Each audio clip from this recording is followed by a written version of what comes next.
98 డివిజన్లు 8 జోన్లు ఇప్పటి వరకు విశాఖ పరిధి ఇదే. అయితే ఇప్పటి వరకు ఓ లెక్క, ఇక్కడి నుంచి మరో లెక్క.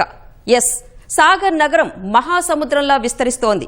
120 డివిజన్లు 10 జోన్లతో రాష్ట్రంలోనే మహా కార్పొరేషన్గా అవతరించబోతోంది. ఆ వివరాలు తెలిపేందుకు మా ప్రతినిధి ఆదిత్య పవన్ లైవ్ లో రెడీగా ఉన్నారు. ఆదిత్య పవన్, విశాఖ జీవీఎంసీ డివిజన్ల స్వరూపం ఎలా ఉండబోతోంది? ఏ గ్రామాలు కొత్తగా చేరుతున్నాయి?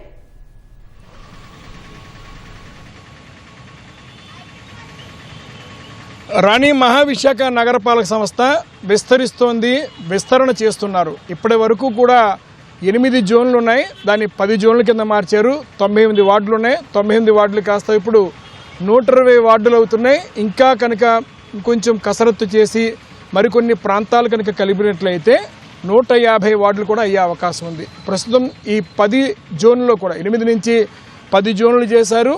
ఈ 10 జోన్ల కార్యాలయంలో కూడా 120 వార్డులు చేసినటువంటి మ్యాప్ను ఉంచి ఈ 120 డివిజన్లు 120 వార్డులు ఎక్కడెక్కడైతే విభజించారో వాటి సరిహద్దులు సూచిస్తూ ఆ మ్యాప్లు ఉంచారు.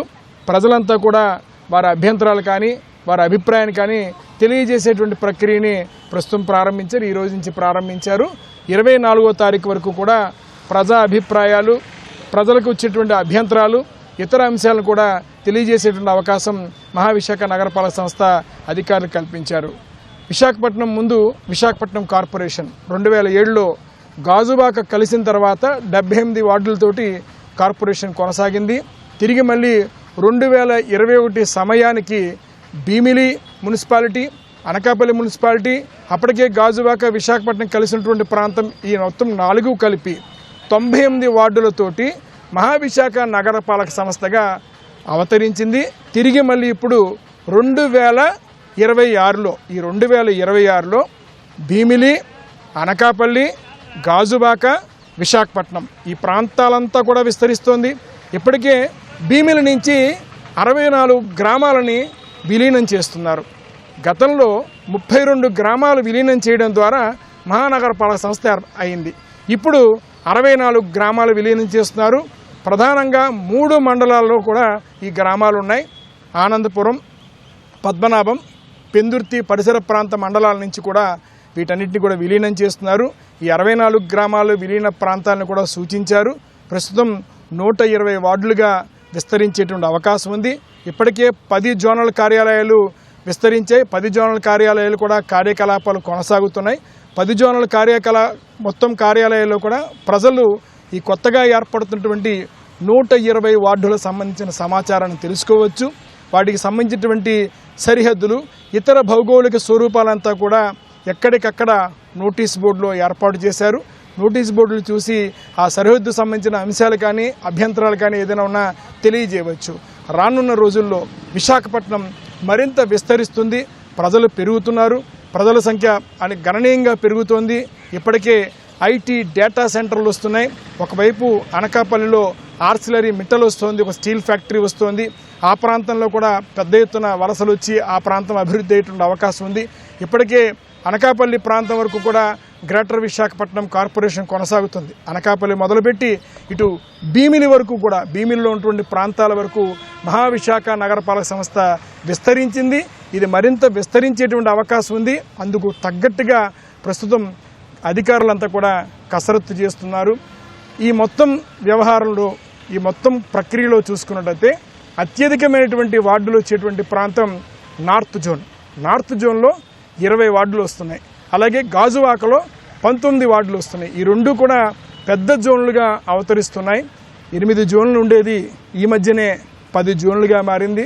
10 జోనల్ కార్యాలయాలు కొనసాగుతున్నాయి.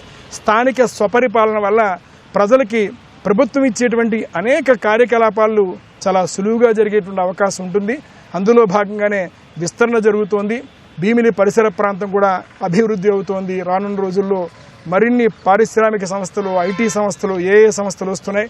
విశాఖపట్నం ప్రజలు నానాటికి పెరుగుతున్నారు. గతంలో ఉన్న విశాఖపట్నానికి ఇప్పుడున్న విశాఖపట్నానికి చాలా తేడా వచ్చిన పరిస్థితి ఉంది. అందుకు తగ్గట్టుగానే ప్రజలకి మౌలిక సదుపాయాలు కల్పించాలి. స్థానిక సంస్థలు ప్రజలకు పరిపాలన అందించే విషయంలో మరింత విస్తృతంగా పనిచేయాలి. కాబట్టి డివిజన్లు పెంచుతున్నారు, వార్డులను పెంచుతున్నారు. ఆ వార్డులు పెంచేటువంటి ప్రక్రియలో మహావిశాఖ నగరపాలక సంస్థ ప్రస్తుతం ప్రజాభిప్రాయ సేకరణ చేస్తుంది. ఈ ప్రజాభిప్రాయ సేకరణలో ప్రజల నుంచి వచ్చినటువంటి అభిప్రాయాలు తీసుకుంటారు.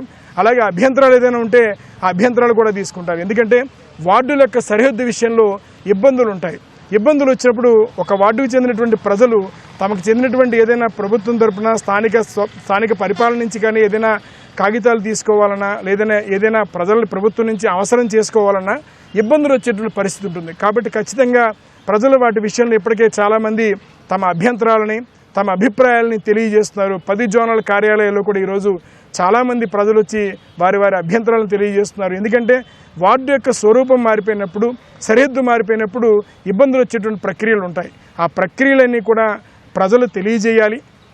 తెలియజేసినటువంటి ప్రజలు ఇచ్చినటువంటి అభిప్రాయ ప్రకారం తిరిగి మళ్ళీ వాటన్నింటినీ కూడా మార్చి పునఃసమీక్ష చేసుకుని నూతన వార్డుల యొక్క స్వరూపాన్ని తయారు చేసేటువంటి బాధ్యత మహావిశాఖ నగరపాలక సంస్థ అధికారులకి ఉంటుంది.